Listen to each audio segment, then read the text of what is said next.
گیا۔ پھر وہ لمحے بھی آئے کہ جب حضرت امام حسن کو زہر دیا گیا اور آپ کا کلیجہ کٹ کٹ کے کئی سو حصوں میں باہر آیا۔ آپ سے آخری لمحے حضرت امام حسین نے پوچھا کہ میرے بھائی کوئی وصیت؟ کہا بیٹا کوفے والوں سے بچ کے رہنا، ان کے دغے سے بچ کے رہنا۔ لمحے بیت گئے، 60 ہجری کو یزید تخت نشین ہوا، تخت نشین ہو گیا تھا، لیکن اس نے یہ چاہا کہ حضرت امام حسین رضی اللہ تعالی عنہ میرے لیے بیعت کر لیں، اور اس نے مدینے کے گورنر ولید بن عقبہ کو خط لکھا، اور خط کا مضمون یہ تھا کہ امام حسین کو بلاؤ اور میرے لیے بیعت لو، اور اگر وہ بیعت نہیں دیتے تو اس خط کے جواب کے ساتھ ان کا سر بھیج دو۔ ولید بن عتبہ محب اہل بیت تھا، اس نے رات کی کافی تاریکی کے اندر حضرت امام حسین رضی اللہ تعالیٰ عنہ کو پیغام بھیجا۔ حضرت امام حسین نے حضرت عبداللہ ابن زبیر سے مشورہ کیا، انہوں نے کہا اس وقت گورنر کا بلانا خیر نہیں، صبح جائیں گے۔ آپ فرمایا نہیں میں بھی جاتا ہوں۔ کچھ سواروں کو ساتھ لیا، کہا تم باہر کھڑے ہو جانا دارالامارت کے، اگر میں آواز دوں تو تم دوارے پھلانگ کے اندر آ جانا۔ ولید بن عتبہ کے پاس امام حسین پہنچے، آپ نے کہا کہ سناؤ کیا معاملہ ہے؟ تو اس نے کہا کہ یہ خط ہے جو یزید نے بھیجا ہے۔ آپ نے فرمایا کہ میں صبح بتاؤں گا۔ ولید بن عتبہ نے کہا ٹھیک ہے۔ امام حسین پلٹنے لگے تو مروان بن حکم جو پاس بیٹھا ہوا تھا گورنر کے، کہنے لگا یہ چلے گئے تو دوبارہ ہاتھ نہیں آئیں گے، اب موقع ہے، اب ان کو پکڑ لو اور ان سے زبردستی بیعت لے لو۔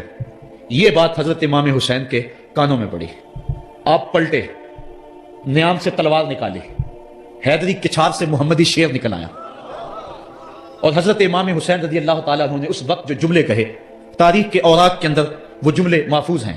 حضرت امام حسین نے کہا ایھا الامیر، اے امیر تو جانتا نہیں ہم کون ہیں؟ انا معدن الرسالہ و مہبط الوحی و مختلف الملائکہ، میں وہ ہوں جس کے گھر میں جبریل آتا تھا، ہمارے گھر میں وحی اترتی رہی ہے۔ ویزید بن المعاویہ رجل فاسق فاجر قاتل النفس مولن بالفسق شارب الخمر ومثلنا لا یبایع، کہا اور یزید شرابی ہے، یزید مسلمانوں کا قاتل ہے، یزید فاسق مولن ہے، اے امیر میرے جیسا شخص چھپ کر بیعت نہیں کر سکتا۔ اللہ اکبر۔ حضرت امام حسین نے جب یہ بات کہی، جو باہر لوگ کھڑے تھے وہ بھی چاقو چوبند ہو گئے۔ اس نے کہا حضور آپ جائیے۔ مروان مشورے دیتا رہا، لیکن حضرت امام حسین کو گورنر مدینہ نے کہا کہ آپ جائیے۔ حضرت امام حسین رضی اللہ تعالیٰ عنہ واپس پلٹے۔ حضرت امام حسین کی ہمشیرہ سیدہ زینب انتظار کر رہی تھی بھائی کا۔ پوچھا کیا ماجرا ہے؟ کہا حالات بگڑ گئے، اب ہمارا مدینے میں رہنا محال ہے، صبح سحری سے قبل شہر مدینہ چھوڑ دیں۔ اللہ اکبر، ورنہ ہمارے خون سے نبی کا حرم لالا زار بنے گا۔ حضرت امام حمام رضی اللہ تعالیٰ عنہ نے اہل بیت کی مشاورت سے یہ فیصلہ کر لیا۔ کجاوے کسے جانے لگے، سامان تیار ہو گیا۔ حضرت محمد بن حنفیہ کو کہا کہ تم یہاں رہو اور تم خبر پہنچانا کہ پیچھے کیا ماجرے ہوتے ہیں، اور مکے کی طرف میں سفر کر رہا ہوں۔ کہانی لمبی ہو رہی ہے اور وقت کے دامن میں اتنی گنجائش نہیں ہے کہ پھر کس طرح شہر مدینہ چھوڑا ہوگا۔ حاجی جاتے ہیں 8 دن اور 8 دن کے بعد مدینہ چھوڑتے ہیں۔ ان سے کوئی پوچھو کہ مدینہ چھوڑنا کتنا مشکل ہے۔ وہ کیا کسی حاجی کو لوگ مبارک دے رہے تھے؟ اس نے کہا تھا مبارک دے رہے ہو دوستو حج و زیارت کی، میرا غم بھی تو دیکھو، میں مدینہ چھوڑ آیا ہوں۔ جو 8 دن مدینہ رہتا ہے اس سے مدینہ چھوڑا نہیں جاتا، جس کی ولادت مدینے میں ہوئی، جو کھیلتا تھا تو مدینے کی گلیوں میں، جس کے گھر کا دروازہ مسجد نبوی میں کھلتا تھا، اس حسین کو مدینہ چھوڑنا قیامت ہوگی۔ شہر مدینہ چھوڑا۔ حضرت امام حسین رضی اللہ تعالیٰ عنہ مکہ المکرمہ پہنچے، وہاں رمضان گزرا، حالات وہاں بھی بگڑتے گئے، مسلسل خط آتے رہے کوفے سے۔ کہانی طویل ہے۔ 8 ذو الحج کو حضرت امام حسین رضی اللہ تعالیٰ عنہ کوفے کی طرف عازم سفر ہوئے۔ حضرت عبداللہ ابن عمر، عبداللہ ابن عباس رضی اللہ تعالیٰ عنہما اور دیگر صحابی ہاتھ جوڑ کے کھڑے ہو گئے، بلکہ حضرت عبداللہ ابن عباس نے تو یہاں تک کہہ دیا کہ میں دیکھ رہا ہوں کہ وہاں تمہیں شہید کیا جائے گا، آپ اگر ضرور جاتے ہیں تو ان بچوں کو چھوڑ دیں۔ حضرت امام حسین فرماتے میرے غم گسارو، میرے پیارو مجھ کو نہ روکو، مجھ کو جانے دو، مجھے نانے کے دین کی ڈوبتی کشتی بچانے دو۔ میں جاتا ہوں کہ دنیا پر وفا کا نام رہ جائے، میں رہوں نہ رہوں پر عظمت اسلام رہ جائے۔ میں نہیں جاتا تو نبی کے گھر کی آن جاتی ہے، لوگوں تمہارا دین جاتا ہے، میری غیرت ایمان جاتی ہے۔ کہا مجھے جانا ہوگا۔ 8 ذو الحج کو لوگ کعبہ کی طرف آ رہے ہیں اور کعبہ دلہن کی طرح سنورا ہوا ہے، طواف کرنے والوں کا جھرمٹ ہے، حاجی حج کرنے آ رہے ہیں، لیکن حضرت امام حمام کسی اور حج کی تیاری کر رہے ہیں۔ کسی نے کہا حج تو کر جائیں، اتنی مرتبہ مدینے سے پیدل چل کے آئے اور آج تو مکہ المکرمہ میں موجود ہیں۔ کہا پیچھے ہٹو، جو حج میں کرنے جا رہا ہوں وہ انوکھا ہوگا، وہ نرالا ہوگا، تم بھی طواف کرو گے، میں بھی طواف کروں گا، تم طواف کعبۃ اللہ کا کرو گے اور میں خیموں کا طواف کروں گا، ایک حج تمہارا ہے ایک حج میرا ہے، تم وہ سے لوگے جس کے حجر اسود کے میں اپنے فرزند کا منہ چوموں گا، لوگوں ایک طواف تمہارا ہوگا ایک طواف میرا ہوگا، تم آب زمزم پیو گے میں پیاسا رہوں گا، اور تم کبھی صفا پہ کبھی مروہ پہ دوڑو گے، میں کبھی علی اکبر کی لاش اٹھانے جاؤں گا، کبھی میں قاسم کی لاش اٹھانے جاؤں گا، کبھی اون محمد کے تڑپتے ہوئے لاشوں کو اٹھانے جاؤں گا، لوگوں ایک حج تمہارا بھی ہے ایک حج میرا بھی ہے، جب تم حج کر لو گے تمہاری سائی مکمل ہو جائے گی تو تم سر مڈا کے احرام کھول دو گے، اور جب میری سائی مکمل ہو جائے گی تو میں سر کٹا کے احرام کھول دوں گا، تم سفید احرام پہنو گے میں سرخ احرام پہنوں گا، اور وہ حج قیامت تک کے آنے والے حجوں کی آبرو ہوگا۔ حسین اگر نہ شہید ہوتا تو آج گھر گھر یزید ہوتا، اسلام کی عظمت عیاں نہ ہوتی، خدا کے گھر میں اذان نہ ہوتی، بار الہا نوحہ سناتا پھرتا، تا روز جزا اشک بہاتا پھرتا، امداد نہ کرتے اگر کربلا میں حسین، اسلام تیرا ٹھوکریں کھاتا پھرتا۔ کربلا کی تپتی ہوئی ریگزار میں حضرت امام حسین نے جبر و ظلم کے خلاف جس قوت سے کھڑے ہو کر عظیمت کی داستان رقم کی، 10 محرم کا دن تھا، جمعہ کا یوم سعید تھا، بیچ کربلا کے میدان میں دوپہر کے وقت جب نبی کا خاندان اجڑ رہا تھا، ایک ایک کلی اس چمن کی کٹ رہی تھی، 72 افراد 22,000 کے لشکر جرار کے مقابلے میں کھڑے تھے، وہ یزید جس نے اس کے علاوہ بھی بڑے جرم کیے، جس نے جو ہے وہ 1700 صحابہ کو مکہ المکرمہ میں شہید کیا، جس نے 700 حفاظ کرام کو شہید کیا، جس نے حضرت ابو سعید خضری کی داڑھی نوچ لی، جس نے مدینے کے اندر مسجد نبوی کے اندر گھوڑے باندھے، جس نے جو ہے وہ 3 دن تک مسجد نبوی کے اندر اذان نہ ہونے دی، وہ یزید آج کربلا کے تپتے ہوئے ریگزار کے اندر آل رسول کے ساتھ ظلم کی وہ داستان رقم کر رہا تھا کہ قیامت تک آنسو سسکیاں نہیں تھمنے پائیں گی۔ یزید مر گیا، اس کا نام مٹ گیا، اس کا تشخص مٹ گیا، لیکن حسین کا نام آج بھی زندہ ہے، اس کا پیغام آج بھی زندہ ہے۔ یہ ہزاروں کا مجمع، یہ امٹتے ہوئے محبتوں کے جذبات، یہ آنسوؤں کا خراج دینا، کیا یہ حسین ابن علی کی زندگی کی دلیل نہیں ہے؟ کون ہے جو یزید کا نام لیتا ہو؟ آج اگر کوئی یزید کا نام لیتا بھی ہے تو سر جھکا کے لیتا ہے۔ میں کہتا ہوں کیسا تمہارا لیڈر ہے جس کا نام لینے سے قبل شرمندہ ہوتے ہو، جس کا نام لیتے ہوئے شرمندہ ہوتے ہو، جس کا نام لینے کے بعد پسینہ پسینہ ہوتے ہو۔ تم اپنے قائد اور لیڈر کا نام لیتے جھجکتے ہو، گردن جھکا کے دائیں بائیں دیکھ کے نام لیتے ہو، اور جب ہم نام اپنے آقا کا لیتے ہیں سر اٹھا کے لیتے ہیں۔ اے حسین ابن علی تم پر سلام۔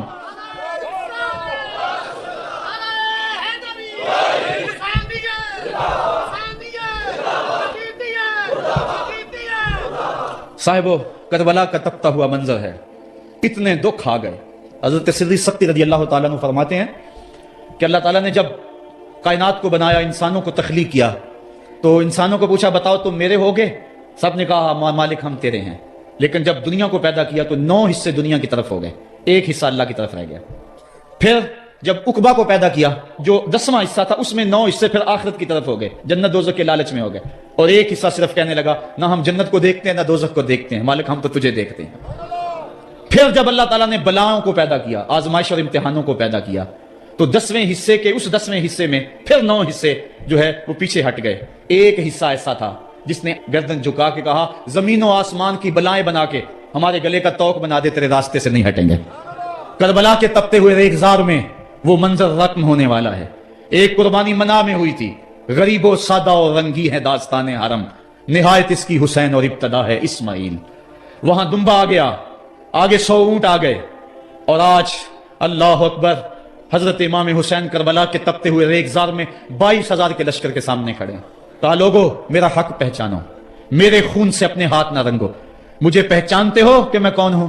کہا لوگو جلدی نہ کرو، میرے حق کو پہچانو، اس وقت روئے زمین پر کسی نبی کی بیٹی کا بیٹا موجود نہیں ہے، لوگو میرے راستے سے ہٹ جاؤ اور میرے خون سے اپنے آپ کو ابدی بدبختیوں کا شکار نہ کرنا۔ بلکہ آپ نے نام لے لے کے فرمایا کہ اے زید بن حارث، اے ابن دبی، اے ابن جبیر، اے فلاں فلاں، نام لے کر کہا تم نے خود ہی خط لکھے تھے؟ انہوں نے کہا ہم خط نہیں لکھے۔ آپ نے وہ چمڑے کا تھیلا تو اس کو الٹ دیا، کہا یہ تمہارے خط ہیں اور آج تم مکر گئے ہو۔ انہوں نے کہا کہ سیدھی بات ہے، یا تو بیعت کرو اور یا پھر مرنے کے لیے تیار ہو جاؤ۔ حضرت امام حسین نے کہا کیسی بات کرتے ہو، اگر میں نے بیعت کرنی ہوتی تو مدینہ کیوں چھوڑتا، اس جائے پناہ کو کیوں چھوڑتا؟ دولت کی تجوریاں کھول دی گئیں، پیشکشیں کی گئیں۔ حضرت امام حسین فرمایا یہ کبھی نہیں ہو سکتا، جسے صرف حق ہی قبول ہو، یہی جس کا اصل اصول ہو، جو نہ بک سکے جو نہ جھک سکے، اسے کربلائیں ہی راز ہیں۔ پھر جبر کی آندھی چلی، ایک ایک کر کے جانثار راہ خدا میں قربان ہوتا گیا۔ پھر خاندان نبوت کی باری آئی، حضرت علی اکبر حضرت امام حسین کے جوان سال بیٹے راہ خدا میں جان پیش کرتے ہیں، بھتیجے قاسم رضی اللہ تعالیٰ عنہ جان قربان کرتے ہیں، حضرت عباس کے قلم ہوتے ہیں بازو، جو خود جا سکتے تھے وہ خود قربانی پیش کرتے ہیں۔ اور صاحبو اب یارہ نہیں، جو خود جا نہیں سکتے تھے آپ خود ہاتھوں پہ اٹھا کے فرات کے کنارے پہ لے جاتے ہیں۔ کہا جو آ سکتے تھے وہ تو قدموں پہ چل کے آ گئے، اور جو قدموں پہ نہیں چل سکتے تھے میں انہیں اٹھا کے لے آیا ہوں۔ پھر ایک دو شاخہ تیر ہلکے اصغر میں پیوست ہوتا ہے، خون چلو میں دے کر آسمان کی طرف اچھالتے ہیں، اور پھر اللہ کی بارگاہ میں عرض کرتے ہیں ربنا تقبل منا ھذا القربان، میرے مالک حسین کی یہ قربانی بھی قبول فرما لے۔ یہ کام آسان نہیں ہے، جگر پارا ہاتھوں میں تڑپ کے ٹھنڈا ہو جائے اور پھر بھی صبر کا مظاہرہ کیا جائے اور اللہ کی رضا پہ راضی ہو جائے۔ اب حضرت امام حسین رضی اللہ تعالیٰ عنہ تنہا رہ گئے، ایک ایک کو رخصت کر رہے تھے شہادت کا دولہا بنا کر، لیکن اب امام حسین کو رخصت کرنے والا کوئی موجود نہیں ہے۔ آپ گھوڑے پہ سوار ہوئے، میدان کربلا کی طرف ایڑ لگائی، خیمے کے اندر جو خواتین تھی وہ جانتی تھی جو اس راستے گیا پھر پلٹ کے نہیں آیا، اس کی لاش حضرت امام اپنے کندھوں پہ اٹھا کے لائے ہیں۔ اب اس حسین ابن علی کی لاش کون اٹھائے گا؟ کہا سب نے کہ حسین نہ جائیو، کہا میں نانے کے دین کے لیے جا رہا ہوں۔ میدان عمل میں گئے، تیغ براں چمکی، لوگوں کے سر کاٹ رہی ہے، آواز آ رہی ہے یہ کون ذی وقار ہے، بلا کا شاہ سوار ہے، لباس ہے پھٹا ہوا، غبار سے اٹا ہوا، لخت لخت کٹا ہوا، پھر بھی ہے ڈٹا ہوا، تمام جسم نازنی چھدا ہوا کٹا ہوا، پھر بھی ہے ڈٹا ہوا، یہ نبی کا نور عین ہے، یہ بالیقین حسین ہے۔ حسین ابن علی نے کربلا کے تپتے ہوئے ریگزار کے اندر وہ عظیمت کی داستان رقم کی اور پھر بوچھاڑ تیروں کی، ایک تنہا سید زادہ اور ہزاروں تیر چاروں سمت سے ان کے اوپر برسنے لگے، کسی نے نیزہ مارا کسی نے تیر مارا۔ جب حضرت امام حسین گھوڑے کی زین سے نیچے اترے تو اس وقت آپ کے بدن پر 33 زخم تلواروں کے تھے، 34 نیزے کے انیاں آپ کے جسم کے اندر کھبی ہوئی تھی، اور محتاط روایات کے مطابق جب بعد میں آپ کا پیراہن اتارا گیا تو اس کے اندر 113 سوراخ تیروں کے نکلے، اور وہ تیر جسم میں پیوست جب گھوڑے کی زین سے فرشے زمین پر گرے لگا جس طرح ریحل سے قرآن گر گیا ہو۔ حضرت امام حسین رضی اللہ تعالی عنہ جب گھوڑے کی زین سے فرشے زمین پر گرے تو وہ جو تیر جسم میں کھبے تھے وہ اور پیوست ہو گئے، خون مشکبو ریت کے ذروں پہ بہنے لگا، گویا اسلام کا دل دھرتی کے اوپر ہے، کائنات راشے میں آ گئی، کربلا کی دھرتی کا کلیجہ کانپ رہا ہے۔ حضرت ام سلمہ کو حضور نے کربلا کی مٹی دی، کہا جب یہ خون بن جائے تو سمجھ لینا کہ میرا حسین شہید کر دیا گیا ہے۔ وہ مدینے کے اندر خواب دیکھتی ہیں کہ آقا کریم علیہ السلام داڑھی مبارک کے اندر گرد مبارک پڑی ہوئی ہے اور بال الجھے ہوئے ہیں، گھبرا کے اٹھ کھڑی ہوئی کہ کیا ماجرا ہے، اور جلدی سے اس شیشی کو دیکھا تو وہ شیشی طرح جو مٹی رکھی ہوئی تھی وہ خون بن گیا تھا، اور آپ نے کہا اہل مدینہ سن لو، حضرت امام شہید کر دیے گئے ہیں۔ ادھر امام حسین خون اور خاک کے اندر تڑپ رہے ہیں اور آپ کے جسم نازک پر برچھیوں تیغوں اور تلواروں کے ساتھ جو ہے وہ لوگ وار کر رہے ہیں۔ سنان بن انس نخی آگے بڑھا لیکن سر کاٹنے کی ہمت نہ پڑی، اس نے نیزہ مارا اور آپ کے گلے کے قریب وہ نیزہ پار کر گیا اور خون کا فوارہ پھوٹا۔ زرع بن شریک نے آپ کی پیشانی پہ نیزہ مارا، آپ گھبرا کے گرے، اٹھے اور پھر گر گئے، اور پھر آپ نے اپنی پیشانی سجدے میں رکھ دی، اپنا خون جو تھا وہ چہرے پہ مل لیا۔ حسین نے سرخ رنگ کے خون کا جو خضاب تھا وہ اپنے داڑھی پہ لگا لیا کہ کل میں اپنے نانا کو یہ رنگت بھی دکھاؤں گا۔ حرم کی وہ داستان جو مناس سے شروع ہوئی تھی آج اس کی تکمیل ہو رہی ہے، وہ غریب اور سادہ اور رنگین داستان حضرت امام حسین رقم کر رہے ہیں۔ خون سے داڑھی رنگ گئی اور آپ کے ماتھے کے اوپر زرع بن شریک نے وہ جو نیزہ مارا تھا اس سے آپ سنبھل نہ سکے، اٹھ کے پھر نیچے گرے، پیشانی کو سجدے میں رکھا اور سجدے میں رکھ کے اللہ کی بارگاہ میں آخری لفظ جو میرے امام کی زبان سے نکلے دلوں کی تختیوں پہ نوٹ کر لو اور دیکھو۔ اللہ تعالیٰ کے بندے حضرت خلیل نے دعا مانگی تھی، اے میرے مالک، اے میرے مالک، میں اس جگہ تے اپنی ذریت اولاد کو چھوڑ کے آباد کر کے جا رہا ہوں اور دعا کرتا ہوں کہ وہ نماز کو قائم رکھیں۔ آج اس دعا کی تکمیل کا منظر لوگوں کے سامنے ہے کہ 113 تیر جسم میں کھبے، 34 تلواروں کے گھاؤ، اور وہ بھی راوی کہتے ہیں کہ ایک ایک گھاؤ میں کتنی کتنی تلواروں کے زخم تھے، اور نیزے کی انیاں جسم میں کھبی ہوئی تھی، آپ کے کلیجے کے اندر نیزے کی انی کو توڑ دیا گیا تھا۔ اس موقع پہ حضرت امام حسین رضی اللہ تعالی عنہ نے اپنے آپ کو سنبھال کے پیشانی کو ریت کے اوپر رکھا اور اللہ کی بارگاہ میں آخری لفظ حضرت امام حسین کے لبوں پہ جو مچلے خون نکل رہا تھا اور خولی بن یزید آگے بڑھ کے سر انور کو جدا کرنے کی تیاریاں کر رہا تھا. سنان بن انس آگے بڑھا لیکن کپ کپا کے پیچھے ہو گیا. خولی بن یزید آگے بڑھا, وہ بھی پیچھے ہو گیا. پھر شمر آیا اور شمر آپ کے جسم نازک کے اوپر بیٹھ گیا. حضرت امام حسین نے جب دیکھا تو اس کے بدن کے اوپر برس کے فل بیری کے نشان تھے. تو حضرت امام حسین کی زبان سے نکلا صدق اللہ و صدق رسول اللہ, میرے آقا میرے اللہ نے سچ کہا.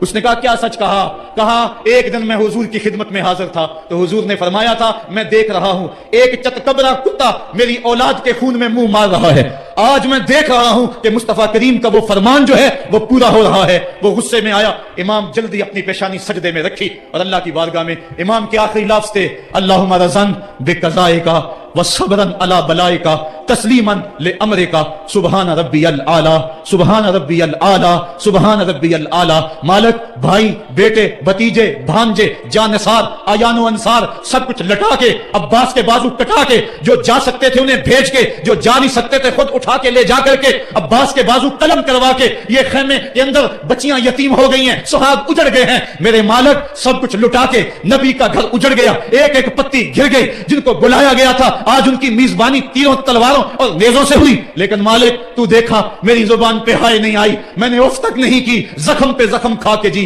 خونے جگر کے گھونٹ پی, آہ نہ کر لبوں کو سی. یہ عشق ہے, یہ دل لگی نہیں, یہ محبت ہے. یہاں لوگ مصلوب بھی ہوتے ہیں, یہاں لوگ سولی بھی چڑھتے ہیں. حکم ہوتا ہے خبردار اگر آہ بھی کی تو صابروں سے نام کاٹ دوں گا. کہا مالک اللہم رضن بقضائک, جو تقدیر تھی میں اس پہ راضی ہو گیا. وصبرن علی بلائک, مالک تو نے دیکھا میں نے صبر بھی کیا.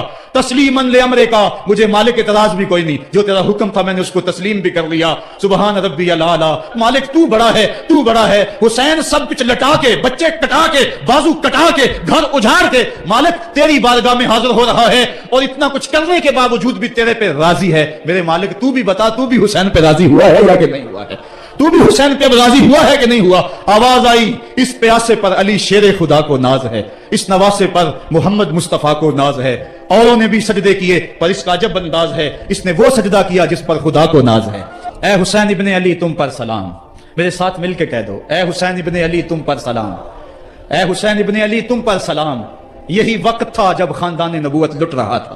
دوپہر کا وہی سما وہی لمحے, ان ہواؤں کو ہاتھ جوڑ کے کہو ہمارا سلام کربلا والے آقا کے حضور پہنچا دے اور عرض کرو اے حسین ابن علی تم پر سلام, نازش آل نبی تم پر سلام, تم پہ لاکھوں رحمتیں لاکھوں سلام. اے شہیدان محبت کے امام, لالا گوں لالا بدن لالا کفن, اے چمن اندر چمن, زندگی ہی زندگی تیری حیات, اے حیات اندر حیات. افتخار ملت بیضا ہے تو, رب کعبہ کی قسم یکتا ہے تو. فخر کا دل میں دریچہ باز کرنا چاہیے, جن کا تو آقا ہے ان کو ناز کرنا چاہیے. ہم واہ حسین والے ہیں, آ حسین والے نہیں ہیں. واہ حسین تیری عظمتوں کو سلام. کو ہمالیہ کا کلیجہ بھی پھٹ جاتا, شک ہو جاتا, لیکن اتنے زخم کلیجے پر جوان بیٹے کی لاش کو کندھوں پہ اٹھا کے لانا کوئی مذاق تو نہیں ہے. حضرت امام حسین نے جبر کے خلاف کھڑے ہو کر قیامت تک کے لیے راہ عمل چھوڑا. حضرت اقبال خراج پیش کرتے ہیں آ امام عاشقاں پورے بطول, سروے آزاد دبستان رسول. اللہ اللہ بائے بسم اللہ پدر, مانائے ذبح عظیم آیت بسر. سرخ رو عشق غیور از خونے ہو, شوخی این مصرع از مضمونے ہو. تا قیامت قطع استبداد کرد, موج خونے ہو چمن ایجاد کرد. اقبال کہتا ہے کہ عشق غیور کے چہرے پہ جو سرخی اور بانکپن ہے وہ حسین ابن علی کے خون کا صدقہ ہے. قیامت تک کے لیے جبر کے خلاف جتنی بھی قومیں اٹھیں گی اور جتنے بھی لوگ میدان عمل میں آئیں گے, میں ہر سال کہا کرتا ہوں کہ سب کا قائد حسین ابن علی ہوگا. مہاتما گاندھی نے جب اپنی قوم کو کہا برطانوی سامراج کے خلاف کھڑے ہو جاؤ, اور قوم سے خطاب کرتے ہوئے مہاتما گاندھی ہندو نے کہا کہ تم کہو گے وہ حکومت جس کی سلطنت میں سورج طلوع اور غروب بھی ہوتا ہے اس سے ٹکرانا حماقت ہے, خودکشی کرنے کے مترادف ہے. لیکن اس کے باوجود میں کیوں کہہ رہا ہوں کہ اس سامراج کے خلاف کھڑے ہو جاؤ؟ مہاتما گاندھی نے کہا تھا اس لیے کہ میرے سامنے حسین ابن علی کا کردار موجود ہے. آج پوری دنیا کے اندر ظلم اور جبر کی ہوائیں چل رہی ہیں اور اس وقت امت مسلمہ کو کردار حسین ادا کرنے کی ضرورت ہے. اگر ہم نام حسین ابن علی کا لیں اور کرتوتیں اور لچھن سارے یزید والے ہوں تو یہ لفظ لفظ حرف حرف اور قدم قدم حضرت امام حمام سے منافقت ہے. آؤ اگر میں نام حسین لیتا ہوں تو گھر بھی اجڑ جائے, حق کا پرچم کبھی نہ گرنے دوں. میں اور آپ اس عزم کے ساتھ میدان عمل میں اتریں۔ ادارت المصطفیٰ کسی تنظیم کا نام نہیں، یہ ایک فکر کا نام ہے، ایک تحریک کا نام ہے، ایک مشن اور ایک انقلاب کا نام ہے، یہ روحوں میں ہلچل پیدا کرنے کے جذبوں کا نام ہے، یہ مصطفیٰ کریم کے در پہ سلامی دینے کا نام ہے، یہ اپنا سب کچھ مصطفیٰ جان رحمت پہ قربان کر دینے کا نام ہے۔ آؤ ادارت المصطفیٰ کے پلیٹ فارم پہ آپ میدان عمل پہ نکلیں۔ حضرت امام حسین نے اسلام کے گرتے ہوئے پرچم کو تھام لیا اور جبر کی آندھیوں کے مقابلے کے اندر بھی اس پرچم کو خم نہیں ہونے دیا۔ آج میں اور آپ ان کا مشن، ان کی فکر لے کر میدان عمل میں نکل آئیں، قرآن کا پھریرا بنا کر، قرآن کا پرچم ہی سینوں میں تھام کر، اہل بیت کی محبت اپنے سینوں میں لے کر میدان عمل میں نکلیں اور قرآن کی دعوت گھر گھر دیں۔ اور اب رکنا نہیں، اب تھمنا نہیں، فردوس میں جا کے دم لینا، آفاق کے ہر گوشے میں قرآن سنا کے دم لینا۔ اب یہ اٹھنے والے قدم آگے بڑھتے رہیں۔ یہ درس قرآن کا جو قافلہ ملک کے طول و عرض کے اندر روا دوا ہے، اس میں ایک جوش پیدا ہو جائے اور اس کے اندر ایک انقلاب پیدا ہو جائے۔ کوئی گھر ایسا نہ رہے، کوئی بستی ایسی نہ رہے، کوئی کان ایسا نہ رہے جس کان تک قرآن کا نغمہ نہ پہنچنے پائے۔ ادارت المصطفیٰ کے جوان سال مبلغ گلی گلی کوچے کوچے پھیل جائیں، اور جو دائی ہیں، دعوت دینے والے ہیں، اگر وہ خود پیغام پہنچا سکتے ہیں تو اشہد بلال عند اللہ اشہد، بلال کی اشہد بھی اللہ کو قبول ہے۔ وہ ٹوٹے پھوٹے لفظ لے کر میدان عمل میں نکل آئیں، ورنہ وہ سیڈیز لے لیں، وہ اور کچھ کتب لے لیں، وہ دین کا نعرہ لے لیں، وہ پیغام حق لے لیں، اور گلی گلی کوچا کوچا اسوہ شبیری اور نام حسین کی دہائی دیتے چلے جائیں۔ آج میرے وطن میں منافرت کی ہوائیں چل رہی ہیں، صوبائی عصبیتوں کے طوفان اٹھ رہے ہیں، پاکستان کا جو حامی ہے حرامی ہے کہ نعرے گونج رہے ہیں، پاکستان نہ کھپے کی باتیں ہو رہی ہیں۔ اس وقت حکومتوں کو اپنے اقتدار سے غرض ہے، ملک لٹتا ہے، لوگ روٹی کے نوالے کے لیے ترستے ہیں، 18 روپے میں روٹی بک رہی ہے، ان کو کوئی پتہ نہیں ہے انہوں نے ملک نہیں بنایا، انہوں نے ملک میں عیش کیا، ملک کے وسائل کو لوٹا۔ مجھے تو وہ بزرگ یاد آ رہے ہیں جنہوں نے اپنی جوانیاں اس ملک کے لیے وقف کر دی، لا الہ الا اللہ کی سربلندی کے لیے ماں نے اپنی ممتا بری گودیاں قربان کر دی، کسی نے اپنا سہاگ اجاڑ دیا۔ اس وطن کے لیے تاریخ کی سب سے بڑی ہجرت ہوئی۔ آج اس وطن کے اوپر مشکل حالات ہیں، آؤ ہم نے مل کر اس پاکستان کو بچانا ہے۔ روح حسین سے خراج مانگے اور حضرت امام حسین سے عرض کریں کہ اے امام پاک، ہمارے جذبوں کو قوت دے دو، اپنے خون کی حرارت ہمارے خون میں ڈال دو اور ہمارے دلوں کو حریم قدس سے آشنا کر دو۔ اللہ مجھے آپ کو اپنی راہوں کا مسافر بنائے۔ کار ما آخر شدو آخر زما کار نشد، مشت خاک